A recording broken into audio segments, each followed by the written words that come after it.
Hello everybody. I made a video during lockdown about what decks I was going to focus on during a time where nothing was happening. Now I'm changing it up by talking about what decks I'm going to work with in a time where everything is starting up again. The theme this time, weird. In the first video I made, what decks I'm working with now and why, Lena suggested in the comments that I made a hashtag out of it, and that was a really good idea because I kind of wanted people to share their picks for this strange period in their lives, but I didn't at that time, and I figure now I feel this same urge to kind of like focus on a few decks in my collection. And so, yeah, it just asked for a second part, and this time I am putting the hashtag, which is hashtag decks I'm using now and why. So if you want, you can make your video about this and share your picks for, well, for me I'm saying September, but it will probably be a longer time because the first video was 3 months ago. So basically the questions or the overall theme of this video, if you plan to do a VR, is to go a little bit more in depth as to why you are attracted to those particular decks, your picks at the moment. Can you relate that to what is happening in the outside world? What is happening in your personal life at the moment? What is it you seek? And this way, as I said, we will probably gain a more in-depth understanding on what those particular decks can bring, and also we understand our current situation better and how we cope with it. Now, as I said, I'm going to be focusing on so-called weird decks for September when reading for myself. Okay, so the first deck. Underneath my Five of Cups video, I remember James Feeney commented, "I know that it's going to be deep when you pull out your Crow's Magic Tarot." And I thought that was just so sweet and true, and it was such a good reminder because I have this really special connection to this deck, but I don't feel like I truly know it yet as well as, for instance, the decks that have particular systems that I can fully immerse myself into. Does that make sense? Like, I have this so-called Holy Trinity thing going on there, where I have the Marseille, the Rider-Waite-Smith, and the Thoth. And I make this one system in tarot with all my decks, by the way, but those decks are they're the classics in my opinion, and so there's just this feeling where I cannot go wrong with those decks. If I understand the symbolism of the High Priestess in the Thoth deck, for instance, then it's kind of like, if I were to understand and go deep into the symbolism of this High Priestess in the Crow's Magic Tarot, then sure, that is enlightening and cool for myself, but who's going to care about it exactly? As in, hey, I know what this little dot means, I know what this little squiggle means. I'll care, but you know what I mean? It's like, it's just for myself, and that is fine, that is beautiful, that is what I am looking for at this moment, actually. But it's not this knowledge that other people really look for at the same time. So it's not something that I usually share, really. It just reminded me that this deck is for me, and it's weird, it's strange, and it's a personal connection that is very strong for those very reasons, because it is a strange deck that I think not a lot of people have, not a lot of people appreciate.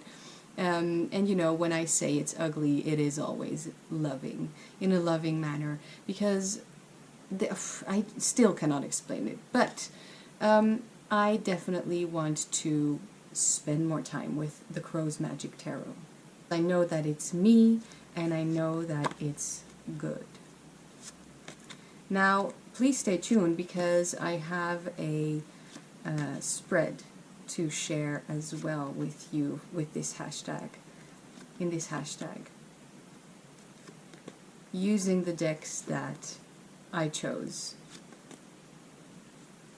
Crow's Magic Tarot. The second deck is the Triomphe de la Luna Paradoxical. Now this for me is still a strange deck, but I mean hello. But it does make sense because this is, I made many videos about this. This is definitely, I call this my #1 favorite deck. The other day I grabbed my Triomphe de la Luna and it gave me the one card that I could possibly get for that particular question that I had in mind.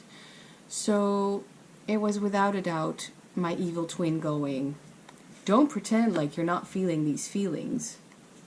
You're just as bad as I am.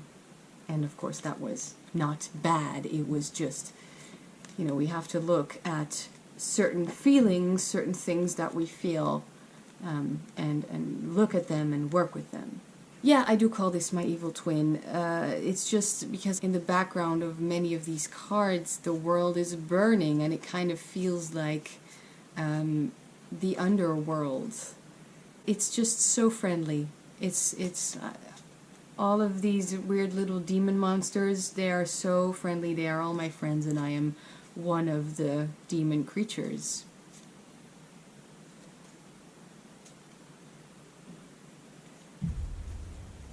It's a deck with a lot of humor, you know, a little bit dark humor, like Patrick Valenza likes to incorporate into his decks. Actually, many of the characters in Marseille are very kind of like you pity them because they are a little bit sad. They're a little bit, well, the deck kind of makes fun of many of these characters.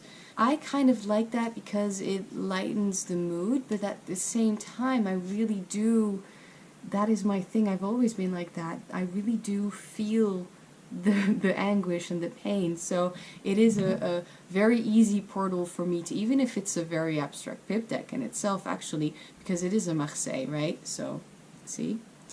Look at this lightning. It also has a tower card, but I put the lightning card in here a while ago now. I felt that it was time for me to work with this more painful, in my opinion, card, because it's a actual living tree that is being struck by lightning and is burning, and so it feels pain probably, and it's something is dying even more than in the tower, which is a building kind of thing. I don't know, it's just a slightly different feeling to the same energy. I remember as a kid we used to watch a lot of Charlie Chaplin, for instance, which is hilarious. It's great pieces of art. His character and his movies. But while my brother was rolling on the floor, cracking up, completely, you know, tears across his cheeks from laughing so hard, grabbing his stomach because it hurt so much from laughing, I felt bad for Mr. Chaplin. I felt bad for poor little Charlie, because his character is so sweet, and he never means anything bad, and yet bad things happen to him. And so yes, I was laughing a little bit here and there, but most of all I just felt bad for the character. And I kind of feel that this deck, it comes from the historical Marseille decks where it's a little bit of a satire. It does open up this portal to I don't know how else to explain it today, apparently, this portal to feelings. Anyway, this deck is definitely not only for the sad or hard moments, hard times at all, but it's a weird one. Just look at this Temperance. The world is starting up again head over heels with all these corona rules that keep changing every other week. We'll see, is my conclusion. Healthy mind conclusion. But this deck, I would say, helps me understand the depth in those kind of, this slight unknown thing, these fears that I think many of us have. Lots of rambling in this video, you can be sure of that. I basically just came back from a week in the woods, which was great. Week in nature, away from the city. My head is still in the woods, and I kind of want to keep it that way.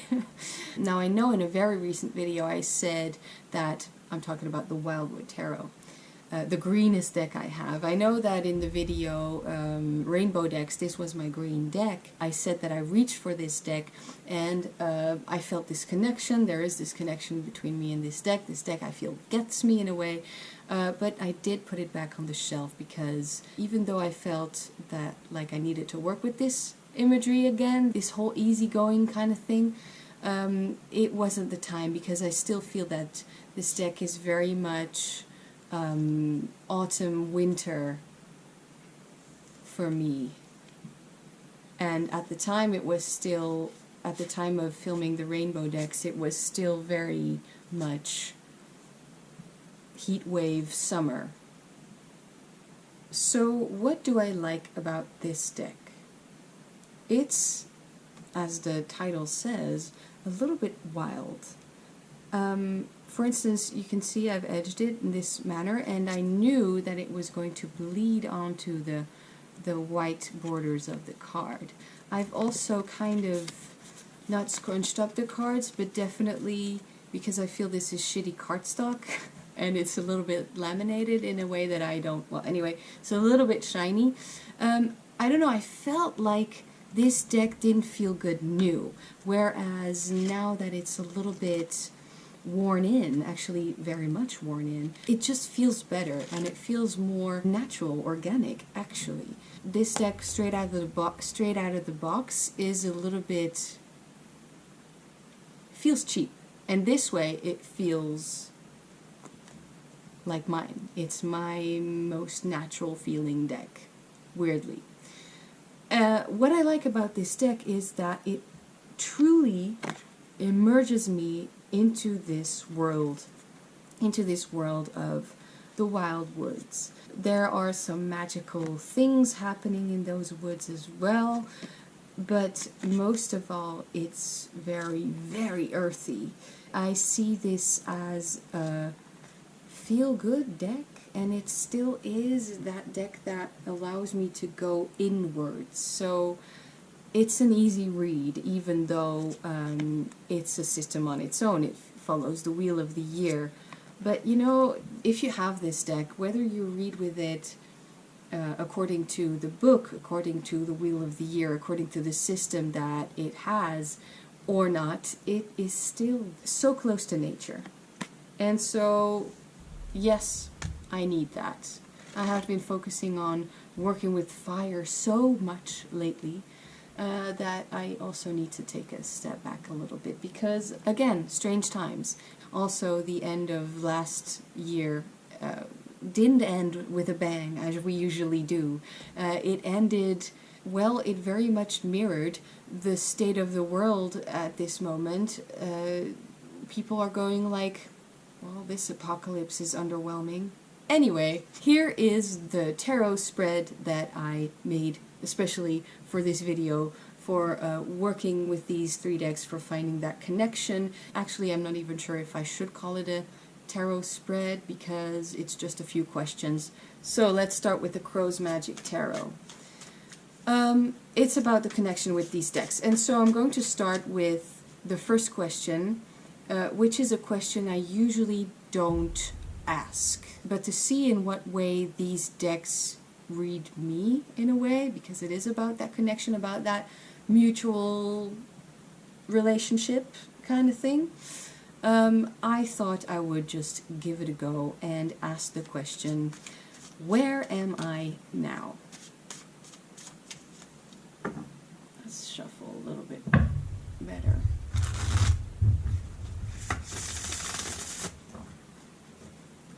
Okay, where am I now?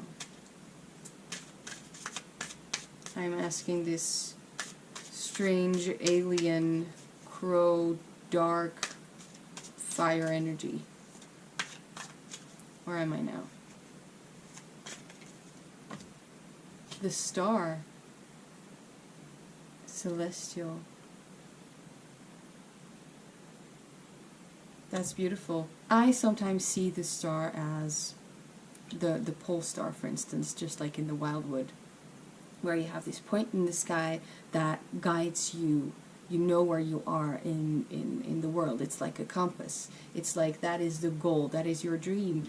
In this card I see much more just this free bird that, you know, we see for instance in the Rider-Waite-Smith in the background, this bird flying off out of that tree, going into the freedom. So basically everything is possible and hopeful. In this card I see that, but also I see this void and this randomness and all of these stars and all of these planets and all of these, yeah, there are patterns, but I'm not understanding them. I'm not getting them at this moment. So that's one. From the Crow's Magic Tarot. Question 2, what can I take in to feel better? You know, maybe be more balanced. And then the third question is, what can I send out to feel better? So you see I made that distinction because I felt it in that way. So let's pull one card for take in to feel better, to feel more balanced, and one card to send out to feel better. Okay, take in. 9 of Swords. And the keywords here are crucified, tortures. Well, damn. This so much looks like a prison, but at the same time one of those garden walls that you make, one of those plants that grow outwards and upwards. It's kind of like a guide, as in grow this way against this wall, against, usually they're made of wood, you know. Actually in this deck it's barbed wire, so it's funny. I am an optimist. I first see this growing plant kind of thing, this guiding thing, but at the same time it's actually barbed wire. So 9 of Swords, first of all, the thing that I should take in to feel better, more balanced, is maybe first of all to look at the things that bother me a little bit more, get more clear, but it's definitely my own responsibility. It's my own responsibility. It might not feel all that great, but it is a bit of a wake-up call, and this can definitely, at the same time, be a guide. It's just a little bit harsher than I hoped it would be. Then here, what could I send out to feel better is an opposing element, the Knight of Coins, Anchor Essence. Ooh, I love Anchor and Essence. So it's this really funny looking owl. By the way, this question, what can I send out, I definitely had the people watching my videos, you, in mind as well. I want to keep doing that, so it is partly about that. Knight of Coins. Well, I definitely still see this as a work card, but definitely work of the soul, the depths, the things that really truly matter on the long run, in the long run.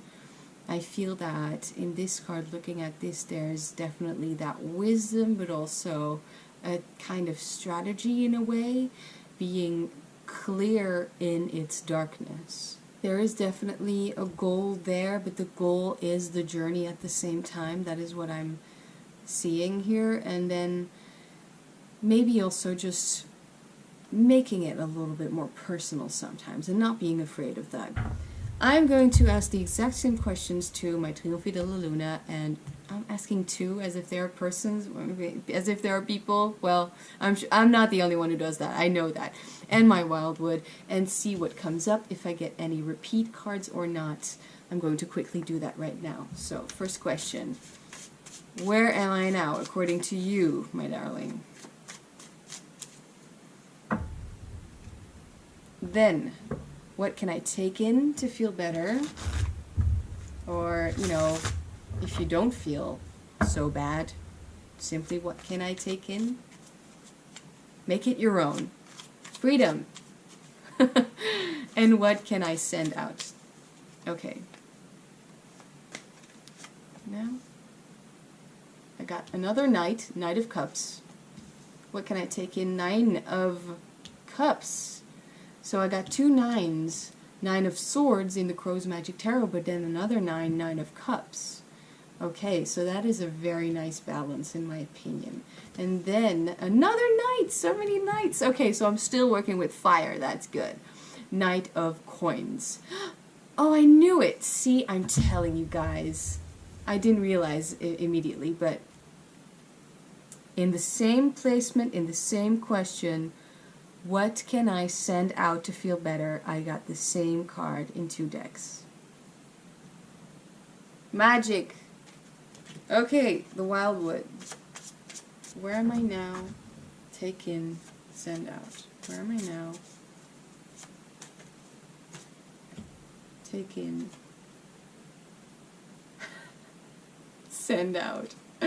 I picked the right decks, and I really want to stick to it because, to be honest, last time I worked with all the decks that I mentioned except for my beautiful Elemental Tarot. I'm just not ready for it yet. Anyway, back to these questions. Where am I now? I got a repeat card from yesterday that I got in the Triomphe de la Luna, Balance, which is Temperance or Art. So I love that, and I'm going to think about that a little bit more. Another 9. This is a whole row of 9s, but then different elements, different suits in the second question. What can I take in? So this is the 9 to me is the Hermit, and the Sun. It's the center, the core, and I am. It's all my responsibility. It's all up to me. It's all, up to me and inside of me, that master that lives inside all of us, to change, to transform, to end this cycle and to start a new one. So I got 9 of Swords, I have 9 of Cups, and here I have 9 of Stones, which is 9 of Earth. Yeah, Pentacles, Discs, Coins, all that good stuff. And then I got another Knight, because these decks, I'm telling you, 9 of Arrows, which is the 9 of Swords, usually, the Hawk. I said 9, I meant Knight, Knight of Swords, yeah, so let me see, so far I got 2 majors, the Star and Balance, Temperance. I got 4 Knights. Then I got 3 9s, Swords, Cups, and Earth. So let me see, what is this deck telling me? In this Knight of Cups, I always feel that it's more deep than most people give credit to this little guy, because I see someone that is very close to me in this card. And this is someone who has, and still is, who has been ill all his life, yet he continues to get up every time he falls, just because I know you can see it seeps out of this person, just because love is keeping them up. So that's a good thing, a good focus. And then here there is that balance within. This looks like a DNA strand, and it looks like, it reminds me of alchemy all the time. It reminds me of mixing the fire with the water, which is actually also happening here, right? The Knight is fire and the water is the cups.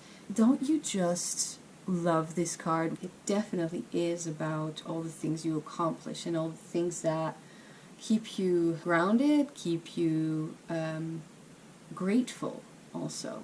And it's also a little bit of that in here. Yeah. Well, there's more to it, but I'm just going to write all of that down, I think. Then finally this Hawk as the Knight of Swords. I feel a lot of fire, actually, in this card. I know some people changed the placement of the court cards in the Wildwood, but I didn't do that in the end. I decided to just accept the way that this deck came. Definitely messenger, but also this hunting kind of energy. Getting to the goal. If you feel similar to me or feel just that you want to do a VR, please do a VR. I would love to see it.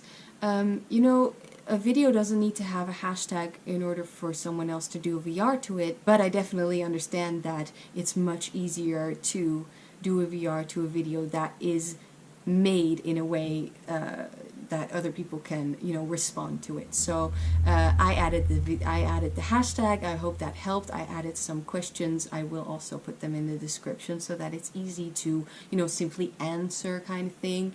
And I would simply just love to hear it. I would love to hear your thoughts. I would love to hear your feelings and what you made of the cards that you got from the decks that you chose, and also obviously why you chose those decks in this period in your life. Anyway, that's all I wanted to say. I am looking forward to your VRs if anyone feels called to make one, film one. And I wanted to add also, enjoy September. Have a lovely time.